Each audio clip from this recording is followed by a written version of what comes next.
Hey, this is Gilgamesh. I want to talk about this. I went and saw this movie. I've seen it 3 times. Iron Lung by Markiplier. I'm going to tell you right now, I actually fucking enjoyed this movie. And here's the thing. This is Mark's real name. He's half German, half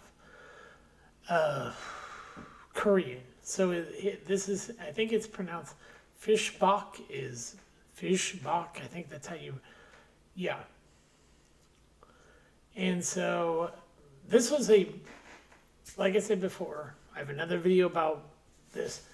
You could tell that he spent 3 years, because it's a video game he really enjoyed, and it shows. The game is basic. It doesn't have much of a plot. You're basically in a sort of submersible in a blood ocean on the moon, and not much else. You learn that basically you're a criminal and you're down there to take photos. Well, for the movie, they expand on this, and his character, originally is called Convict, and yeah, it's 2 hours and 5 minutes, and it's actually, I really did enjoy this movie. Like I said, I saw it 3 times, and Markiplier does know how to write a really good, story. I mean, this is pretty much the cast, and it mainly consists him in reality, they used a container, but this is a submersible that he's in, and basically, you find out it's a one-way trip, and there's something in this blood ocean, and he's based down there to take photos, and he finds out that the camera that he's using uses radiation to take the photos because it's blood. You can't take, regular cameras won't work, and you can't see anything in blood. So they had to use by accident, he finds out that essentially the camera using uses radiation. Kind of like when you go to get an X-ray or a CT. But it's a high dosage radiation, like the type that will kill you. And so, yeah, he finds out because he gets frustrated at one, and then he does the camera on finds out there's 3 people there. One is David. There's, we find out later her name is Ava. And there's a third, I'm trying to remember what his name is, Jack. Yeah. And essentially, this movie does take its time. I can get why somebody might, if they're not really, haven't watched the game, played the game, or know anything about the game, might be bored by the first hour because it's built in. The second hour's where things really go to shit. And I mean, I'm not joking when I say I haven't seen a movie with this much blood twice in it in a long time. Yeah. And yeah, there's something, you see it several times. There's something in this blood ocean. And not going to give the ending away because it's, if you play the game, you know the game, but he adds to the lore of this simple game called Iron Lung by giving a complexity to his character. Originally just called Convict. Then we find his name Simon because he has a flashback to when he's a little boy and his name is Simon. And there was an incident that basically made him a convict, why he is known as Convict, that went terribly wrong. And there's other stuff involved in what's in this, the pictures and everything. And yeah, like I said, enjoyed the film. It opens with basically a voiceover of what you find out in the game, which is essentially this quiet rapture happened. They don't know what caused it. And like I said, in the game, you're not really sure. You're not given much. But for the movie, they build on this. And this is what's fascinating is Markiplier, he wrote this. He directed it. He produced it, executively produced it with his wife. And you have a really good cast. Look, you have Troy Baker, probably one of the most expensive people to hire to do a movie. And he comes in and I didn't know this was Jack Posobiec was playing Jack in the movie. Did they even say that? His real name? Okay, where is it? Okay, yeah, Jack Posobiec plays Jack. Okay, so his real name is Sean McLaughlin. I did not know that. Oh, I should have realized right here. Yeah, okay, yeah. But yeah, he's the guy who put this submersible together, and they will. Oh, he finds out he can't. They can't get him out because they welded him inside it, and yeah, he has hallucinations. Oh yeah, and he hears voices. Oh yeah, that's another really freaky thing. Is this has a sense of cabin fever, like the isolation in this blood ocean is maybe driving him crazy, and he may be suffering. You know, because he's told one thing after the incident with the camera. He's asked a question about is he safe in the thing. He's told yes. Not gonna really give anything about that. It's just yeah. And the movie takes its time telling this story, and that's what really works. It's not rushing anything. So, and the score is really. I mean, this movie is like yeah. And so, I enjoyed the movie. The production is like right here. Yeah, joked on Twitter. David, this is the man who created the game.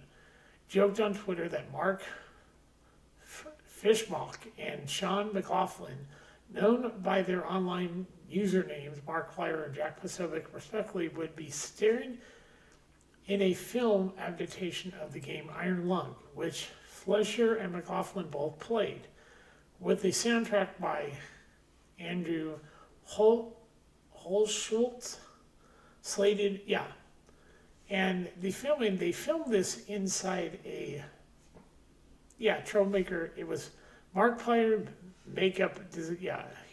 I'm just looking at some of the, he literally is by himself. Except for, there's one scene where we see Ava and I think Jack and David, yeah.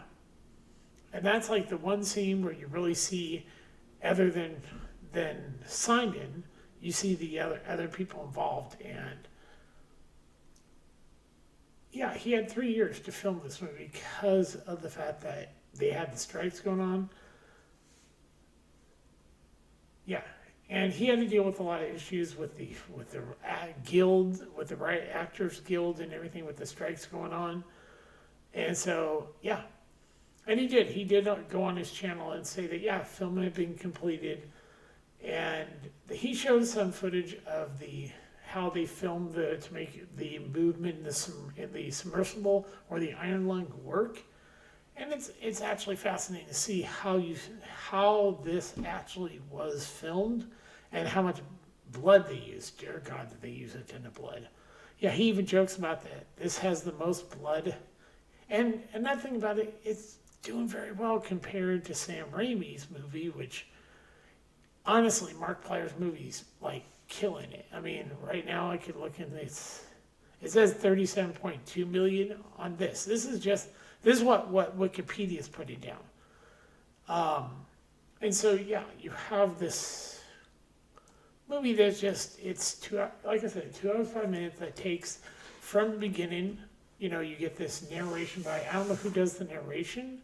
I'm trying to look for, I don't see who it is. Yeah, with the exception of Caroline and Troy Baker, who plays David, I think we do see him, and Jack, we do see he's the welder in the movie. Sean, I didn't realize he was in this. But most of the people, it's just voices. So, yeah. And he actually came in and worked on the movie yeah. But there's a guy who narrates at the beginning of this movie telling you about what happened and why they're here, hoping to figure out what caused the rapture and everything. I'll just tell you, Markiplier did a great job directing this, writing this, because he wrote it. I mean, dear God, the guy he directed it, he wrote it, he executively produced it, he starred in it, and he edited this goddamn thing. So yeah, he did, and and his production company, he and his wife created, yeah, so he could fund this movie and get it made. I mean, we're talking about, yeah. And in reality, an iron lung was a device, a thing where people with polio and stuff had trouble breathing. Their heads would stick out and their bodies would be in there, and it would help them breathe. Kind of like if they put you on a ventilator, it does the same thing. That's what an actual iron lung does. Essentially, an iron lung in this is a submersible or like a submarine, but it's not exactly meant to keep you alive.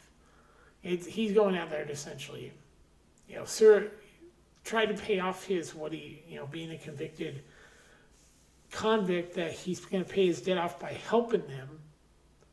Then he'll get his freedom. But in reality, you have to know the game. It's messed up. The movie's well made. Markiplier really can carry that. He does carry this movie. I mean, for one man, by himself for most of this movie, you're with him. He really does carry this movie. And you can see the passion in it. And I'll say what I've said before. I don't think anybody else in the history of this is ever going to get the chance to do what Markiplier did, to go the route he did. That's the hard part about this, is that he really didn't want the studios interfering with this movie. And plus, the deal he made with the theaters allowed them to take 50% of the ticket sales. He gets the other half. It's all profit for him. He already made his money back. And so he and the theaters cut the profit. That's why they're keeping it in the theaters. When most of the time, this would probably be a 1 week and be done. But because people saw it, and word got out how good it really is, people are seeing it. And I saw, there were quite a few young people who probably are Markiplier fans who saw it. And, So I could give you a spoiler on this movie and say, if you've seen the game, go watch Markiplier play this game, because it's fascinating to see. And then watch the movie and you'll see, it really is the game.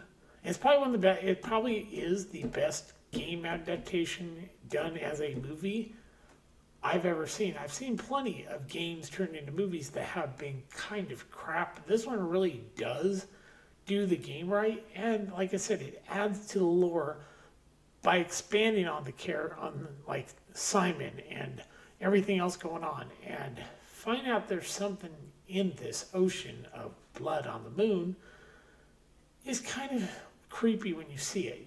You do in the game see these bones, but you don't realize, there's something in there till way late. But in this movie, it's clear there's something more with these bones than you realize at first. And then there's there's other stuff going on, and and so it's worth seeing. I highly recommend this for anybody looking for a good, I'd say a fantastically well-made horror movie that it was a surprise how well this was, because Markiplier knew what he was doing. So 3 years to make this movie, and he did a fantastic job.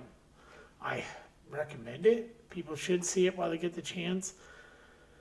And I hope he does another one, because he really knows what he's doing. He's got an ability at writing and directing. Unlike Chris Stuckman, who's, from what I hear, decent at directing but sucks at writing, this is what happens when you care about what you're writing and directing. And so I highly recommend this movie. This is Gilgamesh. I'll talk to you later. Bye.